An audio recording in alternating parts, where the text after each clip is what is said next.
Hey, salut les crypto lovers, c'est Weltemer, nous sommes le 23 du 1 2021 et aujourd'hui le titre c'est Chilling to the Moon bro. Alors on a un market cap global qui est à 943 milliards de dollars, on a le Bitcoin qui perd presque 4%, il s'échange à 32 168 dollars, il consolide. On a Ethereum qui ne perd que presque un petit pourcent, ça va, 1250 dollars, franchement ça reste dans la norme. Tether, troisième position, il bouge pas pour l'instant. Et on a le petit Polkadot, il danse plus la polka, il fait la rumba et la salsa, 4,76% pardon, à 18,46 dollars, c'est pas beau ça. Alors on a le Ripple de Jean-Pierre Riffard, 0,80.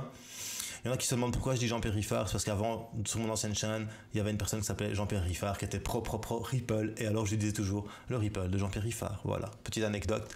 Et après, t'as Cardano à 81, ça va, 0,34, moi je suis content. Chainlink, the winner of the day, enfin, il te fait un nouvel all-time high. Il y a bien sûr quelqu'un qui a fait plus que lui, mais quand même 14,08%, c'est pas beau ça. Il passe en 7ème position il y a quelques jours, il est en 10ème position. Puis tu as le petit Litecoin, n'oublie pas, si l'euro est au Bitcoin, je te le dis assez suffisamment, l'argent est au Litecoin, 0,01% en moins. Conclusion, stabilité. Bitcoin Cash, 2,95%. Ma foi, c'est pas non plus 20%. Conclusion, c'est des cryptos, du coup, stabilité. Bitcoin, Binance Coin, pareil, hein, 40-80, plus ou moins stabilité, c'est la même chose. On voit quand même que le market cap global perd 3,01%, mais bon, dans l'ensemble, ça va. Petite journée de consolidation, on va regarder qui gagne et nous avons Quantum en première position. Si c'est pas beau ça, Quantum, ça fait un bail que je l'ai pas vu prendre autant de pourcentage sur son prix. Quantum, c'est une solution où tu mets tout des PC en réseau et ça te fait une puissance de calcul allouée et décentralisée. Franchement, c'est au top. 24,73%, il s'échange à 3,74 dollars. Decentraland, une des premières crypto-monnaies que j'ai achetées en 2017.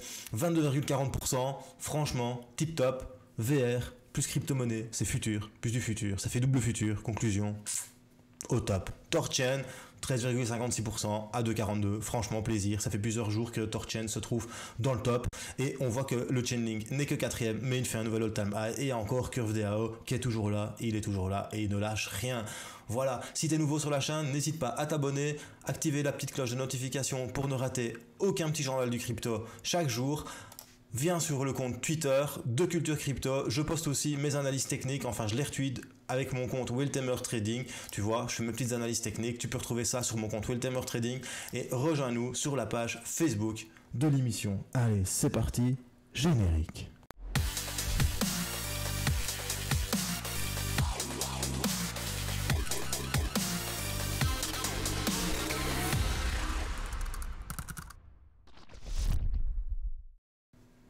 Alors comme le titre te l'annonce, bien évidemment, je vais te parler de Chainlink. Et je vais pas te dire seulement que Chainlink a fait son all-time high, même si franchement, ça fait vraiment super plaisir de voir Chainlink qui fait son all-time high. Surtout qu'en début d'année, Chainlink, bro, il faisait 1,77 dollars. Conclusion, tu viens de faire 1300%.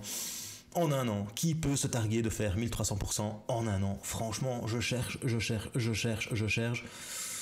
Ouais, je trouve pas. Surtout, ce qui est beau en plus, c'est que Chainlink, par rapport à son circulating supply, on va regarder ça sur CoinMarketCap, tu vois que le Chainlink, en fait, il n'a que 402 millions de links disponibles. Conclusion, si tu extrapoles et que tu compares avec Ethereum, qui en a 114 millions, tu peux te dire que au final, Chainlink, avec un même market cap, donc de 143 milliards de dollars, il pourrait valoir un quart des 1250 dollars. Conclusion, plus ou moins 250 plus des fafiotes, on serait presque à 300 dollars le link. Quand tu vois qu'il s'échange à 25 dollars, tu ferais presque un x10 sur le link. Ceci n'est pas un conseil d'investissement, c'est juste une analyse de données et de chiffres et d'extrapolation. C'est pas pour autant qu'il va arriver à ce prix-là. Mais bon, à surveiller le Link. N'oublie pas, Link, qu'est-ce que c'est? C'est un oracle décentralisé. Qu'est-ce qu'un oracle décentralisé? C'est la passerelle entre la blockchain et la vie réelle. C'est prendre des données de la vie réelle, par exemple des transactions Visa, et les intégrer automatiquement dans une blockchain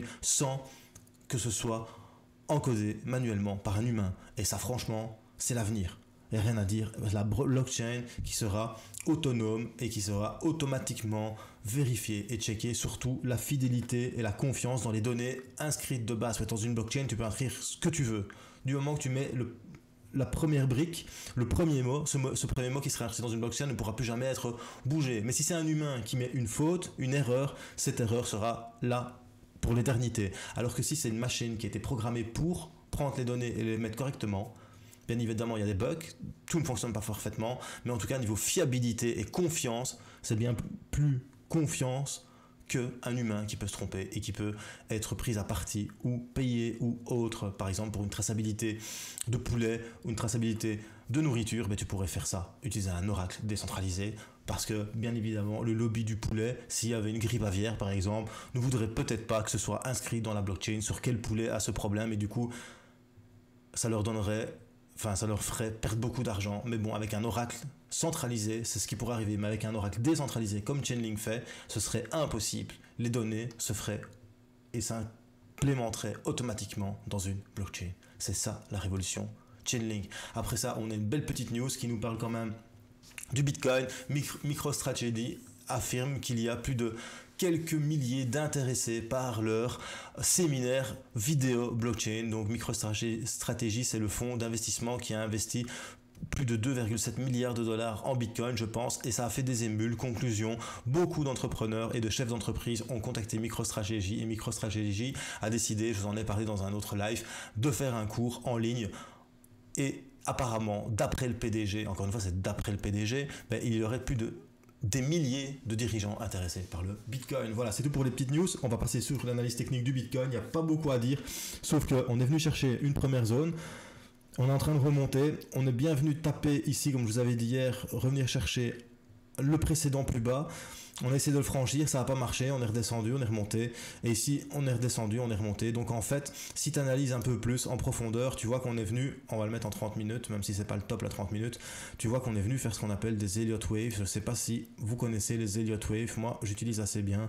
Donc les Elliott Waves, c'est des Elliott Impulse. Tu vois qu'on vient de faire le 1, 2, 3, 4, mais que la 5 elle est invalidée, du coup ça ne marche pas. Donc c'est pour ça qu'ici on est en train de consolider, et ce qu'on peut voir surtout c'est qu'on fait des hauts de plus en plus bas. Donc à partir de ce dernier plus haut ici en 30 minutes, tu vois que celui-ci est plus bas et que celui-ci a l'air d'être plus bas aussi, et que hop ici il faut vraiment pas qu'on vienne casser cette droite. Donc ici quelque part, si on vient casser ça, il y a un risque qu'on vienne retester la zone des 30 000 $. Par contre, si on vient casser cet oblique là, on peut peut-être revenir chercher les 33 415 $. Ça c'est la petite analyse pour le Bitcoin. Pour l'instant, je t'avoue que je suis un petit peu sceptique parce que le volume n'est pas très folichon. On n'a pas non plus je pensais que hier je te disais ça a chuté, c'est remonté, mais ça a commencé à rechuter déjà derrière. Du coup le volume c'est pas très folichon, c'est vraiment en train de me faire penser à 2017 quand même ce qui se passe. Maintenant voilà, c'est force avancée dire que ça va dump jusqu'à 5000, mais quand même, voilà, il faut vraiment que la zone ici des 28 000 elle tienne. Si ça ne tient pas, on va aller chercher plus bas, on va venir chercher le 20 000 et on va toucher le 20 000 $, et peut-être pour repartir. En plus, quand tu vois le MACD, il est aussi sur une tendance assez baissière. Tu vois bien qu'on n'a pas réussi à casser cet oblique ici. On touche là, on touche ici, pour l'instant ça bute et on était dans un histogramme assez haut, et tout de suite d'un coup on est arrivé dans des petits histos et on n'a même pas réussi à passer la zone positive, on est toujours en zone négative. Donc si ça repart, il y a des chances qu'on vienne peut-être chercher ici quelque part le MACD, hop, quelque part dans cette zone-ci, et pour repartir après encore pour un nouveau plus haut ou pas, on verra bien ça demain dans le petit journal du crypto. Voilà, c'était Wiltemer. Si t'as bien aimé, un petit pouce bleu. Si t'as pas aimé, un petit pouce rouge. Mets des commentaires, dis-moi ce que tu penses de l'émission. Bienvenue à toutes les nouvelles personnes sur la chaîne. Et surtout, n'oublie pas, choose life, choose freedom et choose Bitcoin. Please bro.